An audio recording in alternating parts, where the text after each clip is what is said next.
Olá, sejam bem-vindos à nossa aula de língua portuguesa para a terceira série do ensino médio da Rede Estadual de Goiás. Esse é o projeto Seduc em Ação 2021. Eu sou a professora Joanede Xavier e a nossa aula de hoje é sobre identificação do locutor e do interlocutor no texto. Conteúdo muito importante para vocês, estudantes da terceira série do ensino médio. Vamos lá? Bom, então, a identificação do locutor e do interlocutor no texto, ela passa pelo tratamento de um descritor. E esse descritor do SAEB que nós trataremos hoje nesta aula é o D13, que diz o seguinte: identificar as marcas linguísticas que evidenciam o locutor e o interlocutor de um texto. Então, agora, nós vamos entender melhor isso aí. Quais são verdadeiramente as marcas linguísticas que eu posso, então, recorrer para a identificação desse locutor e desse interlocutor? Vamos estudar? Vamos lá! Comigo na tela, de olho e ouvidos ligadinhos. Ouçam! Por meio deste descritor, pode-se avaliar a habilidade do aluno em identificar quem fala naquele texto, quem fala e a quem ele se destina, a um interlocutor, a um receptor, a vários, a quem esse discurso foi direcionado, essencialmente por meio da presença de marcas linguísticas, o tipo de vocabulário, o assunto, evidenciando também a importância do domínio das variações linguísticas que estão presentes em nossa sociedade. Então, aqui, além das marcas que identificam especificamente, pronomes, verbos, que vão identificar esse locutor e esse interlocutor, nós também vamos pensar nas variações linguísticas, nas várias formas que a língua se comporta de acordo com a situação comunicativa. Essa habilidade, então, ela é avaliada em textos nos quais o aluno é solicitado a identificar o locutor e o interlocutor do texto nos diversos domínios sociais, como também são exploradas possíveis variações da fala. Então, essas variações da fala, elas estão relacionadas a quem fala no discurso e para quem se fala. Então, a variedade, ela está adequada. Por exemplo, se eu tenho uma situação comunicativa em que a mãe, ela está falando para o filho, então, a variação linguística que acontece aí, ela acontece em função do quê? Da situação comunicativa que envolve mãe e filho ou filhos. Então, nós sabemos que as situações definem a variedade linguística a ser utilizada, nos diversos domínios sociais aí.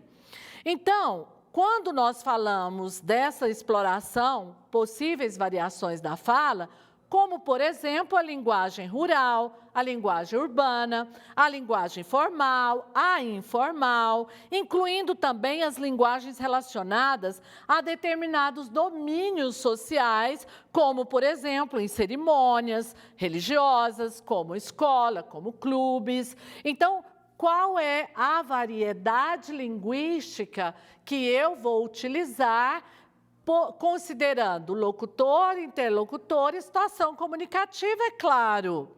Agora, é o momento de quê? De demonstrar Então, é um momento que nós vamos vivenciar uma situação comunicativa e, logicamente, perceber como esse descritor da localização, desse locutor, interlocutor, dessa variedade linguística, aparece. Então, comigo na telinha, vamos lá. Luz sob a porta. E sabem que o que o cara fez? Imaginem só, me deu a maior cantada. Lá, gente, na porta da minha casa. Não é ousadia demais? E vocês? Eu deitei logo e benção para ele, engraçadinho. Quem ele pensa que eu era? Que eu fosse? Quem tá de copo vazio aí, vê se baixa um pouco essa eletrola. Quer por agente surdo? Você observa que aqui é um texto publicado na Folha de São Paulo, jornal de Luiz Vilela. Esse trecho diz assim, olha, o comando aqui do item. O padrão de linguagem usado no texto sugere que se trata de um falante. Então, você está percebendo aqui como é que eu analiso a variedade linguística empregada por esse falante, porque aí nós colocamos esse texto, ele traz literalmente o registro da fala de alguém.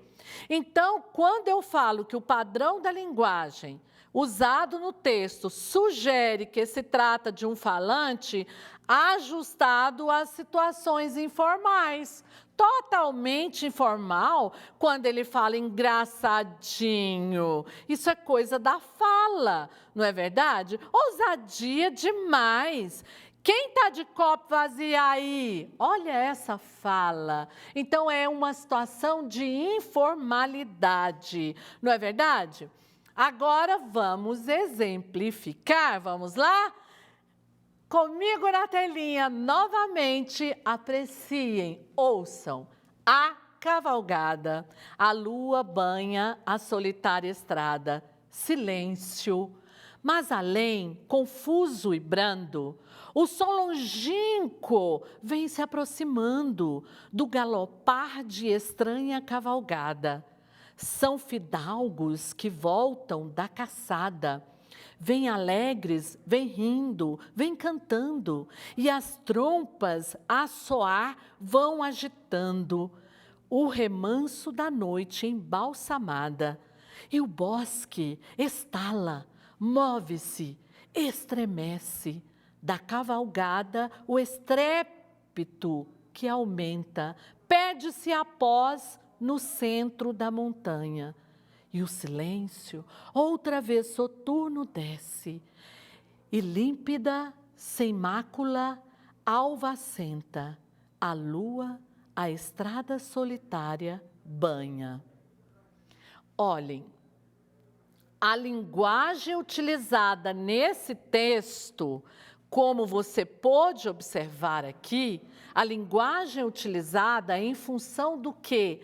Daquele que fala, daquele que escreve. E para quem ele escreve, nós sabemos que a linguagem utilizada é a linguagem culta, é a língua padrão da língua, não é verdade? E agora, uma outra situação textual para que nós possamos avaliar a presença desse descritor nesse item. Então, comigo, olha, na telinha, acompanhe. Acho que você tem medo de ser feliz, Charlie Brown. Não acha que a felicidade pode ser uma coisa boa para você? Não sei. Quais são os efeitos colaterais? Olha a situação textual completamente diferente das duas anteriores, não é verdade? Aqui eu tenho um gênero, quadrinhos, e esse gênero, quadrinhos, ele tem uma linguagem específica, não é verdade? Olha o item, quanto às marcas linguísticas que evidenciam o locutor e o interlocutor no texto, vamos então encontrar aqui o que é perfeito, o que é adequado. Isso quanto às marcas linguísticas que vão evidenciar esse locutor e interlocutor desse texto, que é o retrato da situação dos quadrinhos. Letra A. No processo de interação verbal, no primeiro quadrinho, o vocativo se remete ao interlocutor. Vamos voltar lá. Olha só, acho, isso é no primeiro quadrinho. Acho que você tem medo de ser feliz, Charlie Brown. Você é a marca do interlocutor. Isso está perfeito.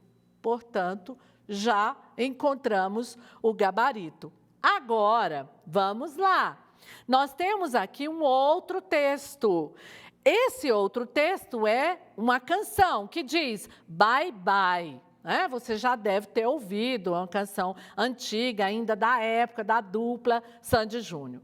Resolvi mudar, vou pôr um fim e tentar te esquecer. Não sei como pude amar assim, mas sei o que fazer. Não me enrole, nem me use, fique longe, não abuse, nada vai me convencer. Deus me livre de você. Decidi, vou dar um tempo e levantar o meu astral. Meu instinto agora diz que olhar para cima é o canal. Não me obrigue, que eu não brigo, não me ligue. Eu te ligo. Bye, bye. Me toquei e decidi. Bye, bye. Demorei, mas aprendi. Bye, bye. Só vou amar de novo assim, se alguém demonstrar o mesmo por mim. A canção acima, ela é voltada para um público jovem e isso fica muito claro, fica muito evidente. Por quê? Porque a linguagem da música, ela é informal. Então, vocês estão percebendo que o que foi considerado para elaborar fazer essas escolhas, essa variação linguística, essa variedade linguística que foi utilizada aí, então, é porque esse texto é voltado para o público jovem da época. Bye, bye, é da época, vamos lembrar. A linguagem da música é informal, sim. Repleta de gírias? Ótimo, é isso mesmo. E expressões que são usadas por esse tipo de público, o público jovem, não é verdade? As dicas da Jojo, fica aí para vocês, revisar as variedades linguísticas, muito importante. Identificar as várias formas do uso da língua e dominar os recursos linguísticos que vão possibilitar a identificação do locutor e interlocutor de um texto, como a presença de pronomes, pronomes em primeira pessoa, identifica o locutor, pronomes em terceira pessoa, a referência a você. Nós sabemos que aqui nós não usamos o tu, o você corresponde à segunda pessoa do discurso, mas, na verdade, ele conjuga o verbo na terceira, você está. Mas nós sabemos que nós utilizamos, isso já ficou convencionado, o você, não é? E outras tantas, né? O senhor.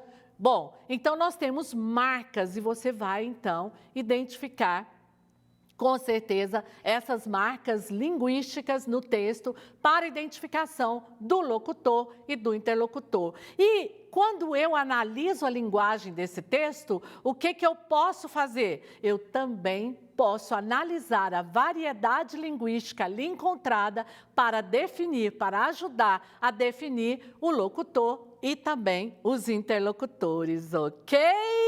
Então, galerinha, muito obrigada, galera! Fiquem ligados, amanhã teremos aula para vocês, estudantes da terceira série do ensino médio, aqui na TBC. Um abraço carinhoso da professora Joanete. Se cuidem! Beijos!